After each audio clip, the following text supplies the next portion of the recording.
നേത്ര സംരക്ഷണത്തിന് നമ്മുടെ അഹല്യ ഫൗണ്ടേഷൻ ഐ ഹോസ്പിറ്റൽ, കേരളത്തിൽ എല്ലായിടത്തും.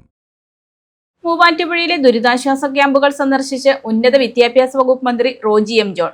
നഗരസഭയുടെ കീഴിലെ 4 ദുരിതാശ്വാസ ക്യാമ്പുകളിലാണ് സംഘം സന്ദർശനം നടത്തിയത്. മൂവാറ്റുപുഴ നഗരസഭയുടെ കീഴിൽ വിവിധ സ്കൂളുകളിൽ പ്രവർത്തിക്കുന്ന ദുരിതാശ്വാസ ക്യാമ്പുകൾ ഉന്നത വിദ്യാഭ്യാസ വകുപ്പ് മന്ത്രി റോജി എം ജോൺ സന്ദർശനം നടത്തി. മാത്തുകുഴനാടൻ MLAയും നഗരസഭാ ചെയർപേഴ്സൺ ജോയ്സ് മേരി ആന്റണിക്കുമൊപ്പമാണ് മന്ത്രി സന്ദർശനം നടത്തിയത്.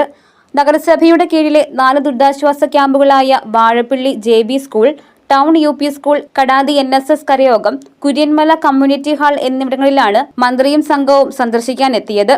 ജില്ലയുടെ കിഴക്കൻ മേഖലയ്ക്കായി പ്രത്യേക പരിഗണന നൽകുന്നുണ്ടെന്നും എറണാകുളം ജില്ലയിൽ ഏറ്റവും കൂടുതൽ നാശനഷ്ടങ്ങൾ ഉണ്ടായ സ്ഥലങ്ങളാണ് കോതമംഗലവും മൂവാറ്റുപുഴയുമെന്ന് മന്ത്രി പറഞ്ഞു. ക്യാമ്പിൽ കഴിയുന്നവർക്ക് യാതൊരു വിധത്തിലുമുള്ള കുറവുകളും ഉണ്ടാകാതെ സർക്കാർ തന്നെ നടപടിക്രമങ്ങൾ പൂർത്തീകരിക്കുന്നുണ്ടെന്നും റോജി എം ജോൺ പറഞ്ഞു. എറണാകുളം ജില്ലയിലെ പൊതുവെ സ്ഥിതിഗതികളെല്ലാം നിയന്ത്രണ വിധേയമാണ്. ഏറ്റവും കൂടുതൽ പ്രശ്നങ്ങൾ ഉണ്ടായത് നമ്മുടെ ജില്ലയുടെ കിഴക്കൻ മേഖലയിൽ മൂവാറ്റുപുഴ കോതമംഗലം ഏരിയയുമായി ബന്ധപ്പെട്ടുകൊണ്ടാണ്. അതിൽ തന്നെ മൂവാറ്റുപുഴയാറിന്റെ തീരത്താണ് കൂടുതൽ പ്രശ്നങ്ങൾ. വീടുകളിൽ വെള്ളം കയറുകയും അധികം ആളുകളെ ക്യാമ്പുകളിലേക്ക് മാറ്റേണ്ടതായിട്ടും വന്നത്. ഇവിടെ മുനിസിപ്പാലിറ്റി ബഹുമാനപ്പെട്ട MLAയും അതുപോലെ തന്നെ മുനിസിപ്പാലിറ്റിയുടെയും ഒക്കെ നേതൃത്വത്തിൽ ഇവിടെ ആവശ്യമായിട്ടുള്ള എല്ലാ ക്രമീകരണങ്ങളും ഏർപ്പെടുത്തിയിട്ടുണ്ട്.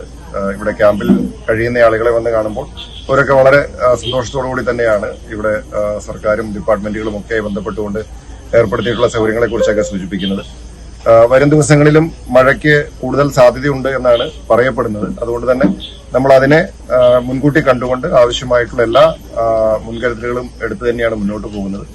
എന്തെങ്കിലും ഏത് അടിയന്തര സാഹചര്യം ഉണ്ടായാലും അതിനെ നേരിടുവാനായിട്ടും പ്രതിരോധിക്കാനും ഒക്കെ ആയിട്ടുള്ള എല്ലാ സൗകര്യങ്ങളും ജില്ലാ ഭരണകൂടം, അതുപോലെ തന്നെ റവന്യൂ ഡിപ്പാർട്ട്മെന്റും, അതുപോലെ ദുരന്ത നിവാരണ അതോറിറ്റിയും, അതുപോലെ നമ്മുടെ തദ്ദേശ സ്ഥാപനങ്ങളും ഒക്കെയായി ചേർന്നുകൊണ്ട് മഴക്കെടുതിയിൽ നാശനഷ്ടങ്ങൾ സംഭവിച്ചവർക്ക് വേണ്ട നഷ്ടപരിഹാരം നൽകുന്നതിനുള്ള നടപടികളും ഇതോടൊപ്പം ആരംഭിച്ചിട്ടുണ്ടെന്നും മന്ത്രി പറഞ്ഞു. News desk Muvattupuzha news. ഏത് കടയിൽ നിന്ന് വാങ്ങിയ നിങ്ങളുടെ പഴയ സ്വർണവും എക്സ്ചേഞ്ച് ഓഫറിലൂടെ വിലയിൽ വ്യത്യാസമില്ലാതെ ജെയ്കോയുടെ HUID സ്വർണ്ണാഭരണമായി മാറ്റിവാങ്ങാം. നിങ്ങളുടെ ഓൾഡ് ഗോൾഡിന് ഉയർന്ന വില, ഉടൻ പണം. കേരളത്തിലെ നമ്പർ 1 ലൈറ്റ് വെയ്റ്റ് ജ്വല്ലറിയായ ജെയ്കോ ജുവൽസ് ലൈറ്റ് വെയ്റ്റ് സ്വർണ്ണാഭരണങ്ങളുടെ ട്രെൻഡി കളക്ഷൻസുമായി നിങ്ങളെ സ്വാഗതം ചെയ്യുന്നു.